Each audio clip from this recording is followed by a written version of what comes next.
Leaders in state public education made the short trip to the Capitol this week to make their case for increased funding during a time of unprecedented remote learning for Oklahoma students. Jason Doyle reports on how much money they're seeking in the 2022 budget and what they intend to spend it on. The ask? $3.2 billion.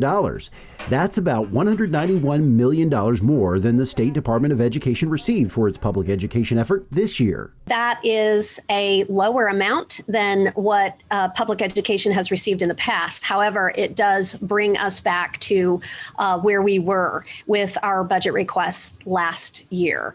Hoffmeister, who also chairs the OETA board, says the State Department of Education's budget request takes into account a school year that's been far from normal due to the COVID-19 pandemic. We do take a budget that is reflective of our strategic goals for our 8-year plan in education that really benefits our students and their educational attainment. But we're also thinking right now about the needs that will have occurred because of the pandemic. One of the main priorities? Increasing the number of counselors available to students. We need those counselors that are licensed professional counselors to be right there in school, but also those that are helping our students with their academic pursuits. Our counseling ratio is not up to par.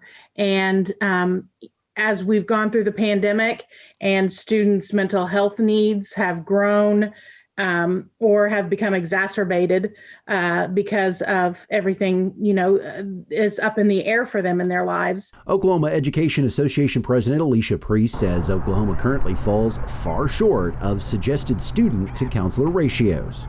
The ratio was supposed to be 1 to 250, one counselor to 250 students, and Oklahoma has somewhere in the range of one counselor to 400 and something, over 450. Another high priority for next year, the textbook fund.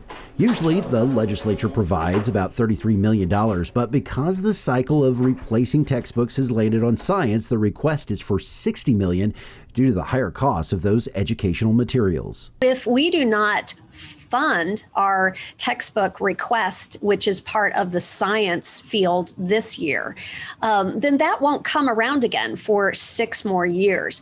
And we know a lot has changed in science. In fact, 6 years ago, Pluto was still a planet. We have to prioritize the textbook above other interests that are not constitutional obligations. Senator Mary Boren is the lone Democrat on the Senate Appropriations for Education Subcommittee. She hopes lawmakers will come up with a fair compromise for the education budget. I think that because of COVID, that everything changed, and hopefully we will stay true to our pragmatic self and let the numbers do the talking, and that those numbers will end up in our state budget with the priorities that our state agencies have identified. That's our kids, that's our future, and I will always fight to make sure whatever cuts we have in the future will impact education at least. Senator Dwayne Pemberton is the chair of the subcommittee. My hope is that we can keep our budget fairly flat, maybe do a few things down the line depending on what we end up with. One of the expenses Pemberton believes might impact the bottom line is the benefit allowance for educators. We have our flex benefit, which is basically health insurance for the teachers, which the state of Oklahoma has been paying the health insurance for teachers for multiple years now. Student enrollment dropped a little over 1% this year, due in part to parents and grandparents waiting to enroll their young preschool and kindergarten students into school because of the pandemic. And that means there will be a need to help those students catch up when they do enter the system. We will need more early learning teachers as we expect a swell in those grade levels in the upcoming school year. While teacher retention has been solid due to the recent pay raises, there are those who are poised to retire.